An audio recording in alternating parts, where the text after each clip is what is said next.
मेरी माएँ बहनें बड़े गौर से सुनेंगी।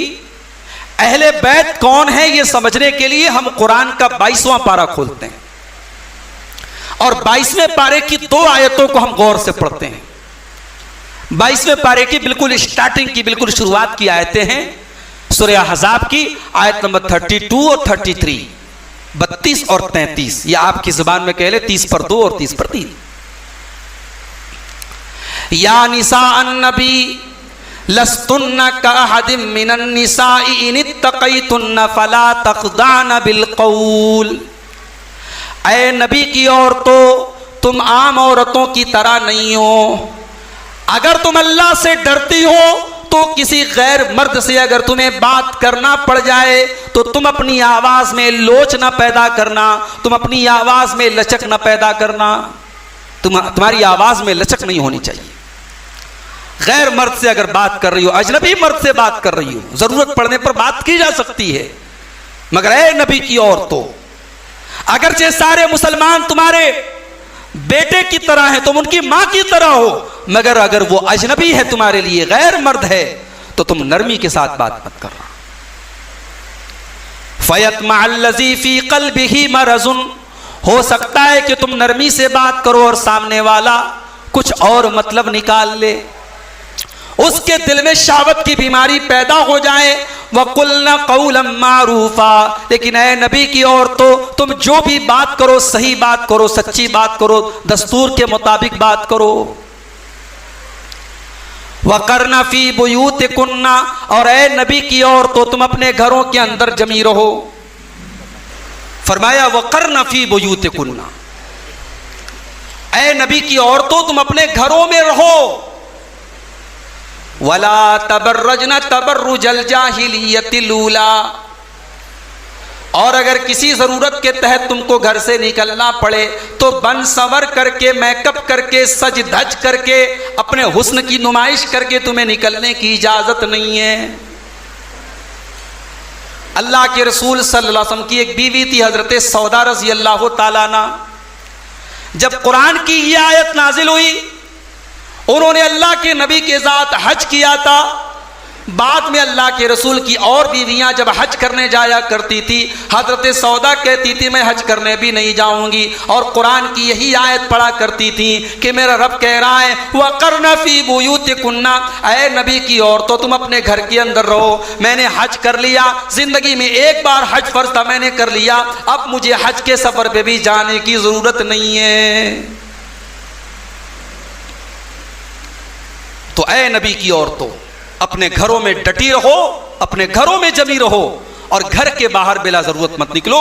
वला तबर्रजना तबर्रुजल जाहिलियतिल ऊला, और दौरे जाहिलियत की तरह बनाओ सिंगार करके न निकला करो। वह अकीमन सलाता, नमाज कायम करो। वह आतीन ज़काता, ज़कात अदा करो।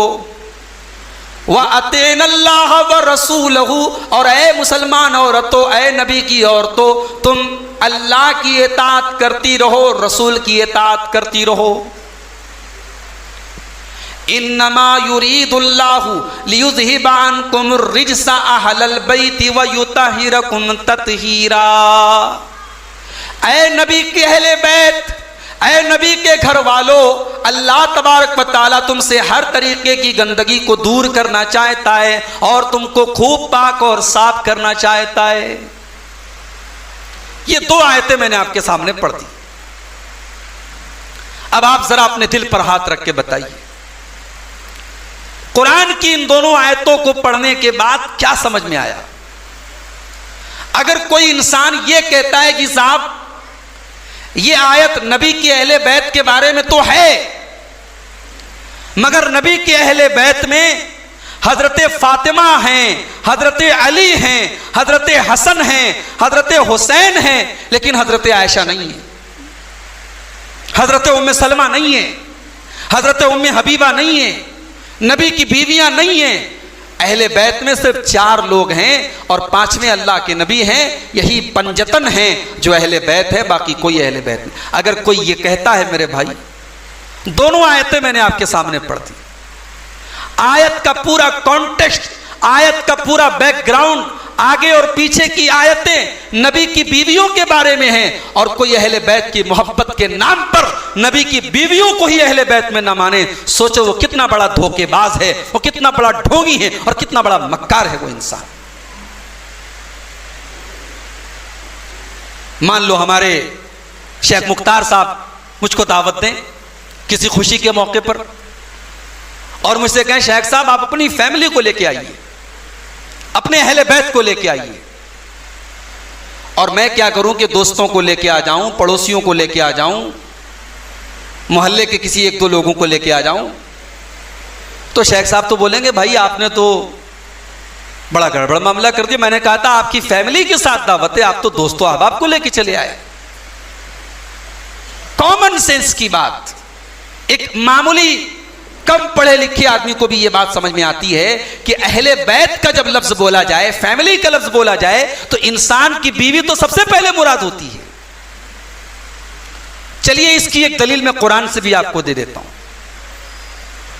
कुरान का 12वां पारा खोलिए, सूरे हूद। हजरत इब्राहिम अलैहिस्सलाम का वाकया अल्लाह बयान कर रहा है। इब्राहिम अलैहिस्सलाम के पास कुछ मेहमान आए, बड़े खूबसूरत मेहमान आए। इब्राहिम अलैहिस्सलाम के लिए अननोन थे, पहचानते नहीं थे उनको, मगर उनको बिठाया और बेहतरीन बछड़े का गोश्त भून करके लेके आए। हमारे यहां जान पहचान वाला मेहमान आ जाए तब भी बाज औरतों के माथे पर सिलवट आ जाती, मेहमान यानी मुसीबत। ये मेहमान नहीं है, ये अजनबी लोग हैं। मगर इब्राहिम अलैहिस्सलाम ने बेहतरीन गोश्त खुद तैयार करके लाके उनको पेश किया, लेकिन मेहमान खाने की तरफ हाथ ही नहीं बढ़ा रहे। हजरत इब्राहिम ने कहा अरे अला ताकुलून, खा क्यों नहीं रहे आप लोग, खाइए। जब मेहमानों ने हाथ आगे नहीं बढ़ाया, इब्राहिम अलैहिस्सलाम डर गए कहीं ऐसा तो नहीं दुश्मन आ गए। तो उन लोगों ने कहा कि हम अल्लाह के फरिश्ते हैं और फरिश्तों को खाने की जरूरत नहीं पड़ती, फरिश्ते खाना नहीं खाते, वो अल्लाह ताला ने उनको इस जरूरत से बरी रखा है। उन्होंने कहा हम फरिश्ते हैं और हम हजरत लूत अलैहिस्सलाम की बस्ती के ऊपर अजाब नाजिल करने के लिए आए हैं, और ऐ इब्राहिम हम आपको एक खुशखबरी देने के लिए आए हैं।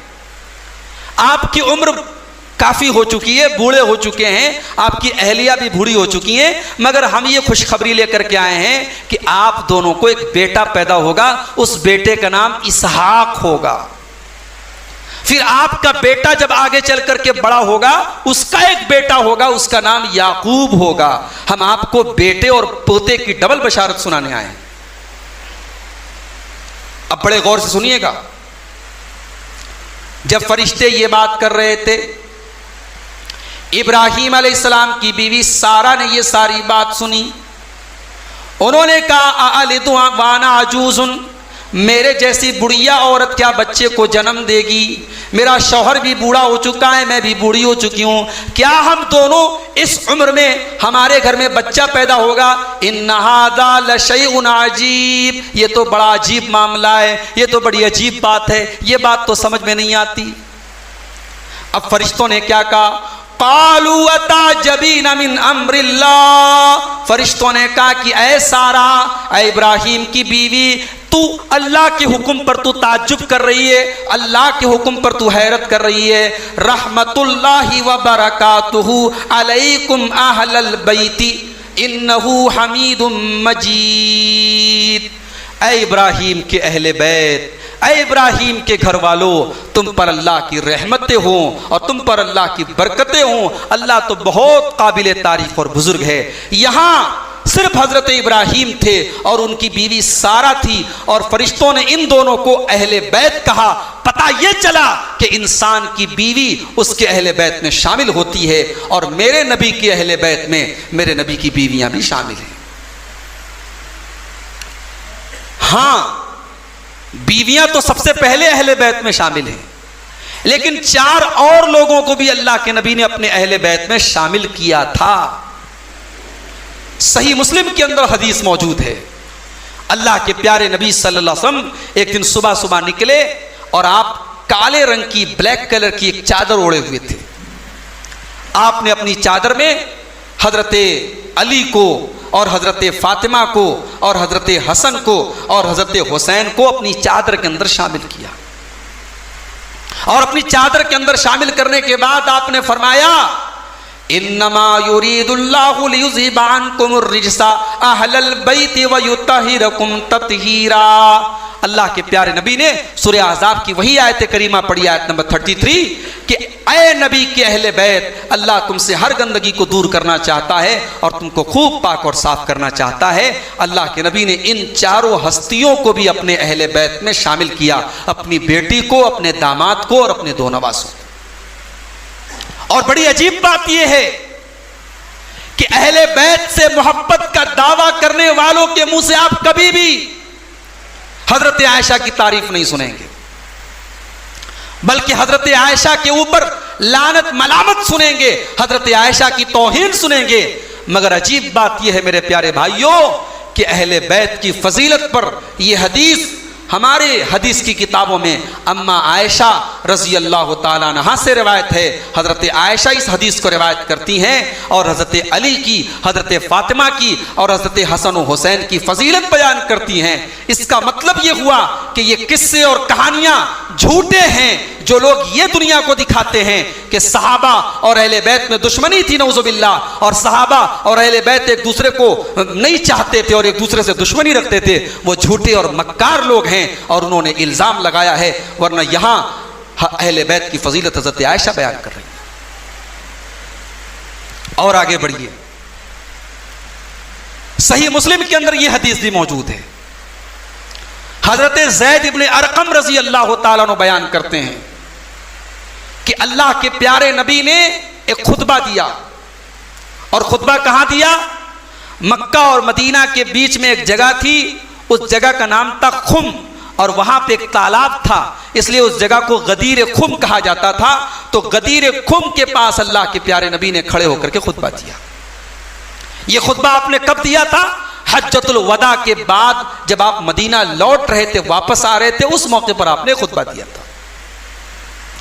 उस खुतबे में अल्लाह के नबी ने फरमाया, अय्युहन्नास इन्नमा अना बशर, ऐ लोगों मैं भी एक इंसान हूं।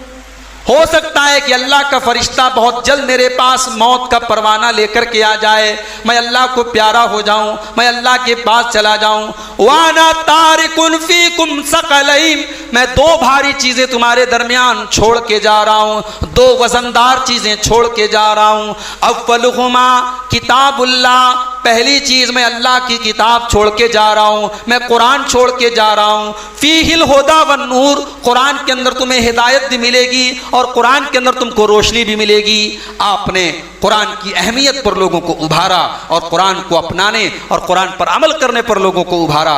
उसके बाद आपने फरमाया, वह अहलो बैती, और मैं अपने अहले बैत को भी छोड़ के जा रहा हूं, मैं अपने अहले बैत को भी छोड़ के जा रहा हूं। उज़क्किरुकुमुल्लाह फी अहले बैती, उज़क्किरुकुमुल्लाह फी अहले बैती, उज़क्किरुकुमुल्लाह फी अहले बैती। मेरे अहले बैत के बारे में तुम अल्लाह से डरते रहना, मेरे अहले बैत के बारे में तुम अल्लाह से डरते रहना, मेरे अहले बैत के बारे में तुम अल्लाह से डरते रहना। जब यह हदीस हजरत ज़ैद इब्न अरकम सुना चुके, तो हदीस के जो रावी हैं ताबई, उन्होंने हजरत ज़ैद इब्न अरकम से पूछा कि ऐ ज़ैद इब्न अरकम, ऐ अल्लाह के रसूल के सहाबी, अल्लाह के नबी के अहले बैत कौन लोग हैं? अलैसा निसाउहु मिन अहले बैतिही, क्या अल्लाह के नबी की बीवियां आपके अहले बैत में शामिल नहीं हैं? हजरत ज़ैद इब्न अरकम ने फरमाया, निसाउहु मिन अहले बैतिही, अल्लाह के रसूल की बीवियां बेशक आपके अहले बैत में शामिल हैं, लेकिन अहले बैत का मतलब और वसी है। आपने फरमाया कि अहले बैत वो लोग हैं जिनके ऊपर सदका हराम है, जो सदका नहीं खा सकते। और वो कौन लोग हैं? अल्लाह के नबी के दादा परदादा हाशिम की औलाद में जितने मुसलमान हैं, चाहे वो अब्दुल मुत्तलिब की औलाद में से जितने भी मुसलमान हैं, वो सब के सब आपके अहले बैत में शामिल हैं। चाहे वो हजरत अब्बास की औलाद हो, हज़रत अली की औलाद हो, अकील की औलाद हो, आपके परदादा हाशिम की औलाद में जो भी मुसलमान हैं वो सब आपके अहले बैत में शामिल हैं। और दूसरी रिवायतों से पता लगता है कि अल्लाह के रसूल के परदादा हाशिम के एक भाई मुत्तलिब थे, मुत्तलिब की औलाद में भी जो लोग मुसलमान हैं वो भी आपके अहले बैत में शामिल हैं। तो अब आपको बात समझ में आई कि अहले बैत का सबसे पहला मतलब नबी की बीवियां।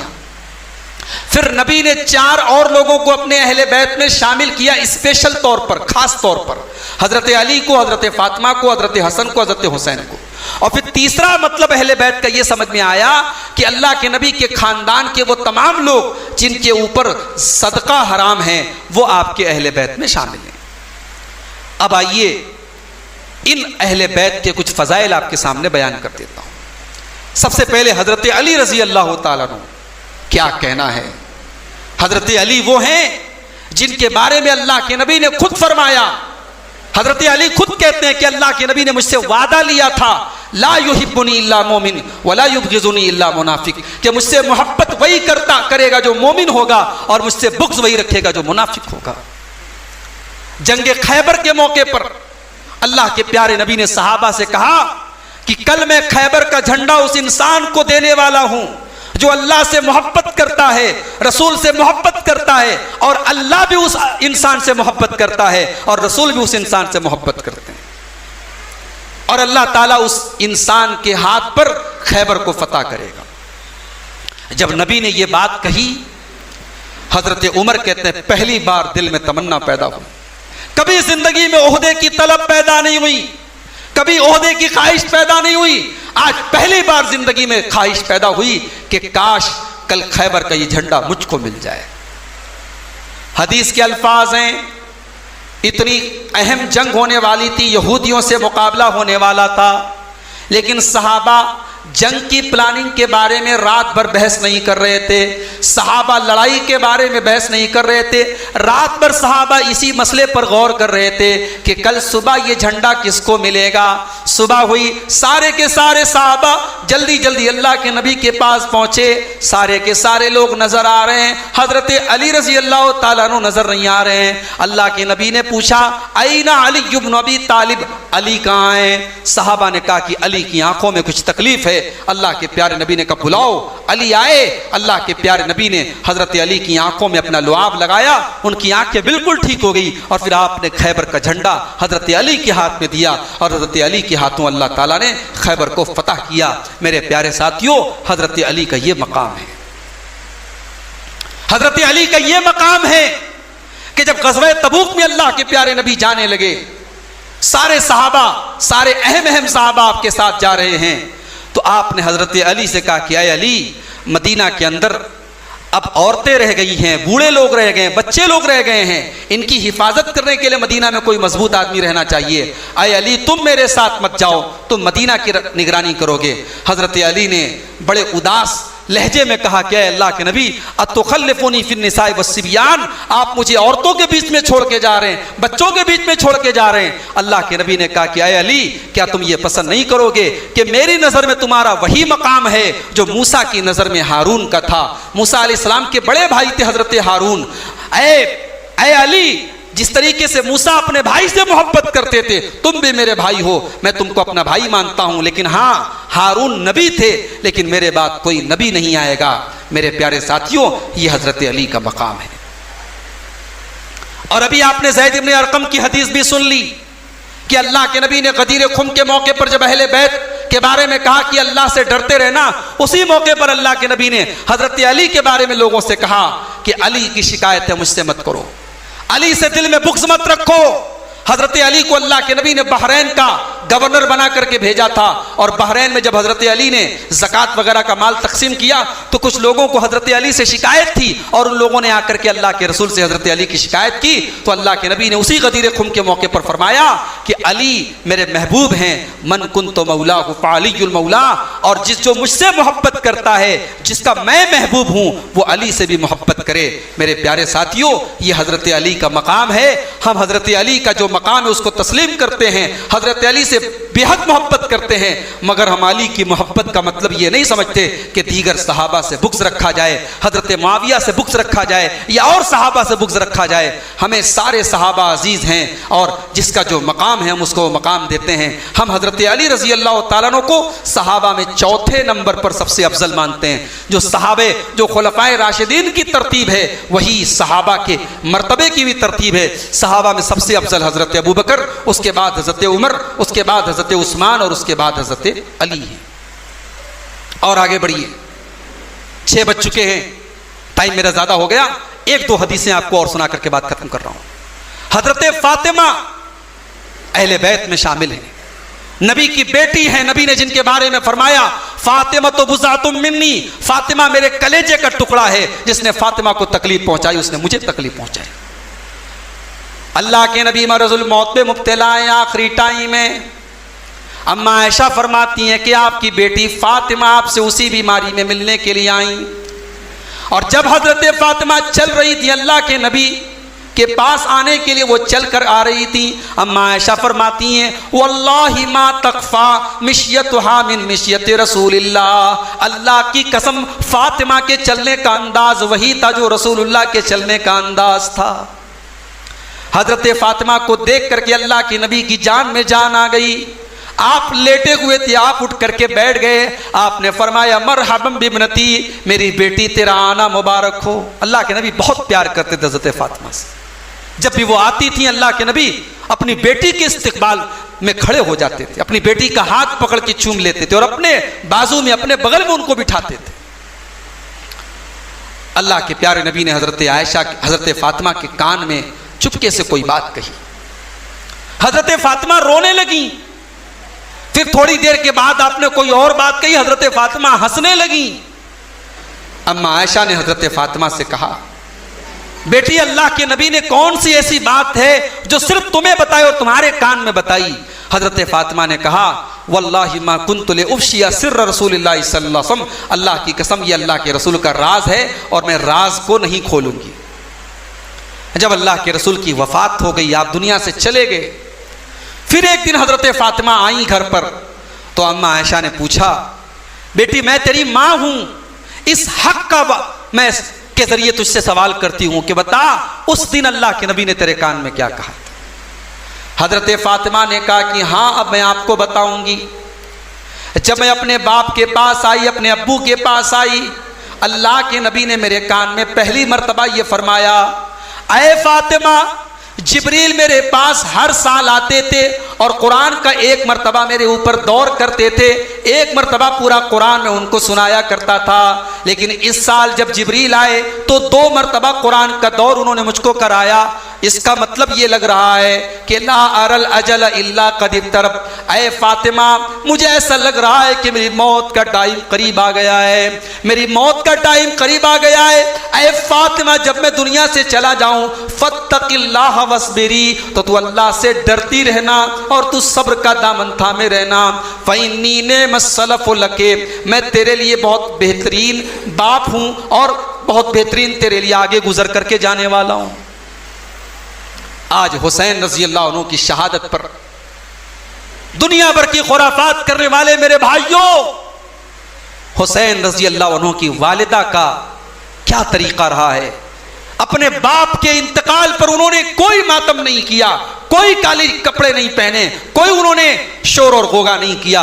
उन्होंने बड़े सादगी के साथ, आंखों से आंसू बहे हैं, गम जाहिर हुआ है मगर उन्होंने गम मनाया नहीं है। और यही वसीयत की थी अल्लाह के नबी ने अपनी बेटी को। हज़रत फातिमा कहती ये सुन करके मैं रोने लगी। उसके बाद मेरे बाप ने मेरे कान में कहा कि ऐ फातिमा रो मत, अमा तरज़ीना अन तकूनी सय्यदत निसाई अहलिल जन्ना, क्या तू इस पर खुश नहीं है कि तू सारी जन्नत की औरतों की सरदार बनेगी? मेरे प्यारे भाइयों, ये हज़रत फातिमा का मकाम है। और हज़रत हसन हुसैन नबी के 2 फूल हैं, नबी के 2 नवासे हैं, जिनको अल्लाह के नबी देख करके खुश हो जाया करते थे, जिनके होठों को चूमा करते थे, नमाज में जो आपके कंधे और आपकी पीठ पे चढ़ जाया करते थे। तिरमिज़ी की रिवायत है, अल्लाह के प्यारे नबी खुतबा दे रहे हैं और खुतबा देते, आप खुतबा आपका जारी है, इतने में आपने देखा कि हसन और हुसैन लाल रंग का, सुर्ख रंग का कपड़ा पहने हुए गिरते पड़ते मस्जिद में चले आ रहे हैं। अल्लाह के नबी ने अपने नवासों को देखा, आपसे सब्र न हुआ, आप मिंबर से उतरे और अपने नवासों को गोद में लिया, उनको प्यार किया और फिर सहाबा की तरफ मुखातिब होकर के फरमाया कि लोगों, अल्लाह ने सच्ची बात फरमाई है, इन्नमा अमवालुकुम व औलादुकुम फितना, तुम्हारा माल और औलाद तुम्हारे लिए फितना है। मैं अपने इन नवासों को देख करके सब्र न कर सका और खुतबा रोक करके मिंबर से उतर आया। मेरे प्यारे साथियों, ये नबी की अहले बैत हैं, ये हसन और हुसैन हैं, ये अली और फातिमा हैं। हम इन सब से मोहब्बत करते हैं, हम सहाबा से भी मोहब्बत करते हैं, हम अहले बैत से भी मोहब्बत करते हैं। और अहले बैत और सहाबा के दरमियान कोई दुश्मनी नहीं थी। ये दुश्मनी बयान करने वाले झूठे हैं, मक्कार हैं। हजरत अबू बकर सिद्दीक रज़ी अल्लाह ताला अन्हु अपने दौरे खिलाफत में अपने घर से निकलते हैं, बाहर गली में हजरत हसन खेल रहे हैं। हजरत अबू बकर हजरत हसन को गोद में ले लेते हैं और कहते हैं, मेरे बाप तेरे ऊपर कुर्बान हो, शबीहुम बिन नबी वलैसा शबीहुम बि अली, तू तो नबी के जैसा दिखता है, तू अली के जैसा नहीं दिखता। अबू बकर सिद्दीक रज़ी अल्लाह ताला अन्हु लोगों से कहा करते थे, उरकुबू आला मुहम्मदिन, आले मोहम्मद का ख्याल किया करो, मोहम्मद के अहले बैत का ख्याल किया करो, उनके बारे में अल्लाह से डरा करो। हजरत फातिमा बीमार होती हैं, हजरत अबू बकर को पता चला, अपनी बीवी अस्मा बिनते उमैस को भेजा, जाओ नबी की बेटी बीमार है, जाओ उसकी खबरगिरी करो। हजरत फातिमा का इंतकाल हो गया तो हजरत अबू बकर की बीवी अस्मा बिनते उमैस ने हजरत फातिमा को गुस्ल दिया और उनके नहलाने और कफनाने में वो आगे आगे रही। फिर जब हजरत अबू बकर का इंतकाल हो गया तो उनकी बेवा हजरत अस्मा बिनते उमैस से हजरत अली ने निकाह किया। इसी तरीके से हजरत उमर फारूक ने हजरत अली की बेटी उम्मे कुलसूम से निकाह किया। मेरे प्यारे साथियों, सहाबा की, हजरत अहले बैत की और सहाबा की आपस में रिश्तेदारियां हुई हैं और तुम किस्से और कहानियां बनाते हो कि सहाबा और अहले बैत एक दूसरे के दुश्मन थे। हजरत उमर का नाम बड़ी बदतमीजी से लेते हैं। अहले बैत से मोहब्बत का दावा करने वाले, झूठा दावा करने वाले हजरत उमर से बुग़्ज़ रखते हैं। हजरत उमर रज़ी अल्लाह ताला अन्हु का जब आखिरी वक्त है, हजरत उमर फारूक का आखिरी वक्त है, अब्दुल्लाह इब्न अब्बास कहते हैं कि मेरे कंधे पर किसी ने अपने हाथों को रखा और हजरत उमर को देख करके कहा, अल्लाह की कसम मुझे उम्मीद है अल्लाह आपको आपके दोनों साथियों के साथ रखेगा, अल्लाह आपको आपके दोनों दोस्तों के साथ रखेगा, मुहम्मदुर रसूलुल्लाह के साथ रखेगा और अबू बकर सिद्दीक के साथ रखेगा। क्योंकि मैंने अक्सर नबी की जुबान से ये सुना था, मैं गया अबू बकर गए और उमर गए, मैं चला अबू बकर चले उमर चले, मैंने ये काम किया, अबू बकर ने ये काम किया और उमर ने ये काम किया। वल्लाहि लअरजू अन यजअलका मअ साहिबैका, अल्लाह की कसम मुझे उम्मीद है कि मरने के बाद भी आप अपने दोनों साथियों के साथ रहेंगे। अब्दुल्लाह इब्न अब्बास कहते हैं, मैंने पलट के देखा कि कौन ऐसी बात कर रहा है, तो मैंने देखा हजरत अली रजी अल्लाह ताला अन्हु मौजूद थे। मेरे भाइयों, और ये बाद में भी रिश्तेदारियां हुई हैं।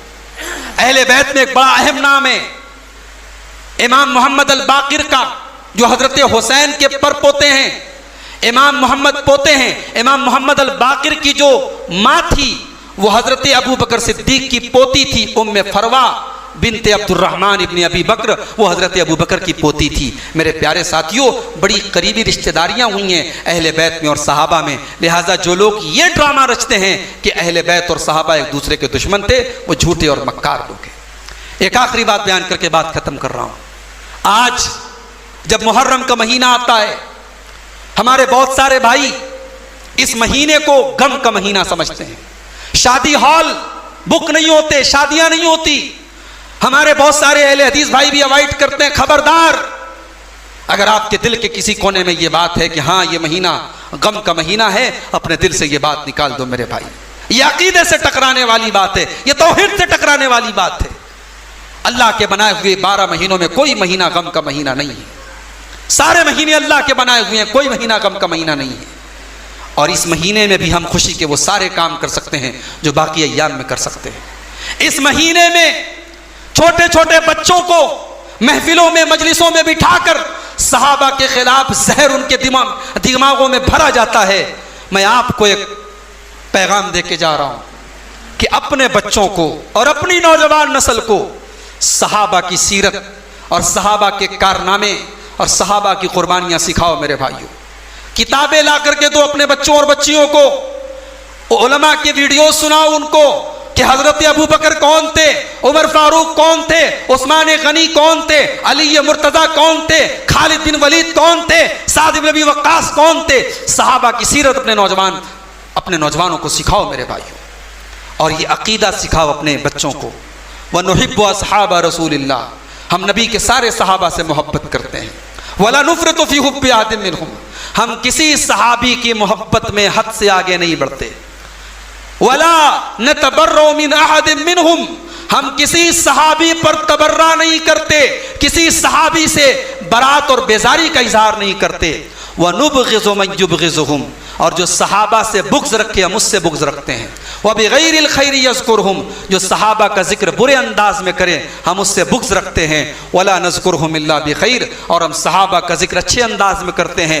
व हुब्बुहुम दीनुन व ईमानुन व इहसान, सहाबा की मोहब्बत दीन है, ईमान है, एहसान है। व बुग़्ज़ुहुम कुफ़्रुन व निफ़ाक़ुन व तुग़यान, और सहाबा से नफ़रत करना ये कुफ्र है, ये निफ़ाक़ है, ये सरकशी है। ये अक़ीदे की 2 लाइन है, अपने बच्चों को रटा दो, याद करा दो। अल्लाह से दुआ है रब्बुल आलमीन हम सबको सहाबे किराम से और अहले बैत से सही मोहब्बत करने की तौफ़ीक़ अता फ़रमाए। रब्बुल आलमीन हमारे दिलों में न सहाबा के लिए कोई गलत जज्बा हो, ना अहले बैत के लिए कोई गलत जज्बा हो। हमारे दिलों को इन दोनों जमातों के बारे में अल्लाह पाक को साफ़ कर दे। अल्लाह हमारे भाइयों को हर किस्म की बिदात व खुराफात से महफूज रखे। अल्लाह हम सबको शिर्क व बिदात से महफूज रखे। आज का ये प्रोग्राम जिन भाइयों की मेहनतों से मुनक़्क़िद हुआ, अल्लाह उनकी कोशिश को कबूल फरमाए। अल्लाह उनके मालो मनाल में, उनके अहल व अयाल में बरकत नसीब फरमाए।